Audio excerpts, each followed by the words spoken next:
ഞാൻ സുഹൃത് സിംഗിന്റെ കൂടെ ആയിരുന്നപ്പോ പട്ടാളം കിട്ടായിരുന്നു ഭക്ഷണം.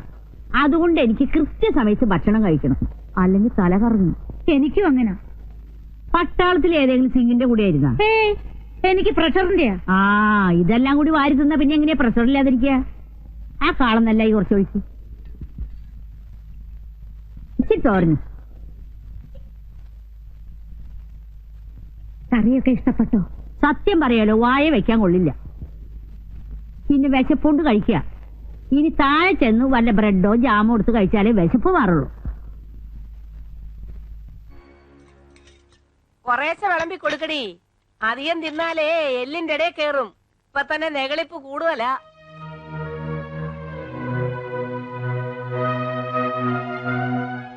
അയ്യ, ചവയ്ക്കുന്ന ചവ കണ്ടില്ലേ? ചവം.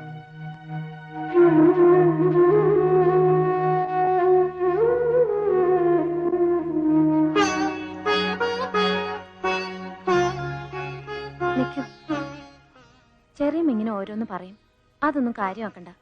ഇയാള് കഴിച്ചോ? വേണ്ട, മതി. അത് പറഞ്ഞാ പറ്റില്ല. ഇരുന്ന് കഴിച്ചേ. നീ പൊയ്ക്കോ, ഞാൻ വിളമ്പി കൊടുക്കാം.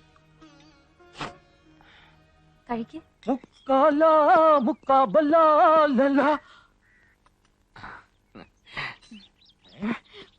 അമ്മോ, നിന്നെ വല്യമ്മാവൻ വിളിക്കുന്നു. ചെല്ല്.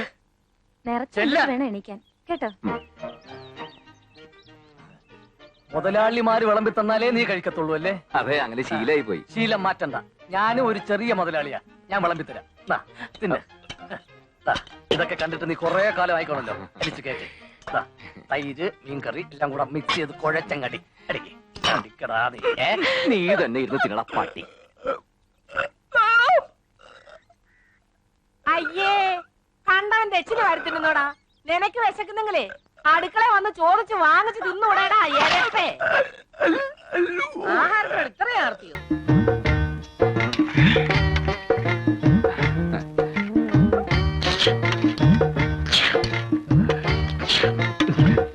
എന്താ അതിനൊരു പാലിന്റെ ചൊവ? ഇന്നേ വരെ പാൽക്കഞ്ഞി കണ്ടിട്ട് പോലുമില്ല. ദാരിദ്ര്യവാസിയാ. കുറച്ചുകൂടെ ഒഴിക്കട്ടെ? എനിക്ക് മതി. ദാ, ആ കുട്ടിയെ കണ്ടുപിടിക്ക്. ഇപ്പൊ തന്നെ 3 എണ്ണം കഞ്ഞി കുടിച്ചു കഴിഞ്ഞു.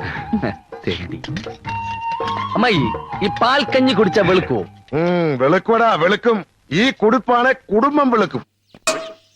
അയ്യപ്പ, നീ എന്റെ പുറകെ എത്ര നടന്നാലും ഇനി ഒരു പ്രയോജനം ഇല്ലാന്ന് ഞാൻ പറഞ്ഞു. സാക്ഷാൽ അയ്യപ്പ സ്വാമി വന്നാ പോലും ഒരു ചില്ലി കാശിന് ഞാൻ തരില്ല. എന്നാ ഞാൻ എന്നെ കട തുറക്കുന്നില്ല. തുറന്നിട്ട് എന്താ കാര്യം? വിൽക്കാൻ വല്ലതും വേണ്ടേ? ഇതുവരെ വിറ്റ സാധനങ്ങളുടെ കാശൊക്കെ എന്ത് ചെയ്തു? അമ്മയ്ക്ക് പറഞ്ഞ മനസ്സിലാവാത്തത്. മുഴുവൻ സാധനം കൊണ്ടുവന്ന് പറ്റുകാരില്ലേ, അവർ മാസം ആദ്യമേ കാശ് തരും. പറ്റുകാരുടെ കാര്യം പറഞ്ഞ് നീ എന്നെ പറ്റിക്കാൻ നോക്കണ്ട. ഈ ഒരൊറ്റ പ്രാവശ്യം കൂടി മതി. വണ്ടിക്കാരൻ അവിടെ കാത്തു നിൽപ്പുണ്ടാവും. ഞാൻ ചെന്നിട്ട് വേണം ചിരക്കിറക്കാൻ. നീ ഇന്നലെ ചന്തയിൽ നിന്ന് വളം കൊണ്ടുവരാന്ന് പറഞ്ഞ് കാശും കൊണ്ടുപോയിട്ട് സാധനം എവിടെ? നീ എവിടെ പോവാ? വളം വാങ്ങിച്ചിട്ട് വരാം.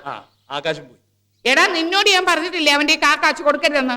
നീ പോയി കുറച്ചുകൂടി ഇഡ്ഡലി ഉണ്ടാവും. ഓ, അവിടെ ഇനി കൊണ്ടുവരാനൊന്നുമില്ല. ഇഡലി അല്ലേ ഇരിക്കുന്നത്? എനിക്ക് നല്ല വിശപ്പുണ്ടെന്ന്. വിശപ്പ് മാറുന്നില്ലെങ്കിലേ വല്ല കാലിത്തീറ്റയോ പിണ്ണാക്കോ കാടിയോ എന്തെങ്കിലുമൊക്കെ കലക്കിക്കൊണ്ട് കൊടുക്ക. 10 കൊണ്ട് നിറയട്ടെ. അമ്പേ, തിന്നു മുടിക്കാൻ മാത്രമായിട്ടൊരു ജന്മം. മതം പൊട്ടി നിൽക്കുന്ന ആനയെ തളയ്ക്കാനുള്ള റിസ്കാ ഞാനും ഏറ്റെടുത്തത്. അമ്മച്ചിയാണ് അത് സംഭവിച്ചു. ഒരു കഷ്ണം കൂടി വെക്കട്ടെ? അയ്യോ വേണ്ട, ഞാൻ ഫുള്ളായിട്ട് കഴിച്ചോളാം. എന്റെ മാതാവേ, എന്റെ കുഞ്ഞിന് നല്ല ബുദ്ധി തോന്നി. 1 മാസം അവിടെ കിടന്നാ മതിയായിരുന്നു. അക്കാര്യത്തിൽ അമ്മച്ചി വിഷമിക്കണ്ട. കൊച്ചു കുഞ്ഞൊരു വാക്ക് പറഞ്ഞാൽ അത് വാക്കാ. കിടക്കുമെന്ന് പറഞ്ഞാൽ അവൻ കിടന്നിരിക്കും. എന്നെ വിശ്വസിക്കുന്നേ. ഓ, അതാ രാമകൃഷ്ണനായിരിക്കും. അമ്മച്ചി, ഞാൻ അവിടെ ഇല്ലെന്ന് പറഞ്ഞത്. ഇപ്പൊ ഇങ്ങോട്ട് കയറ്റി വിടണേ, ഞാൻ ഇതെല്ലാം ഫിനിഷ് ചെയ്യട്ടെ.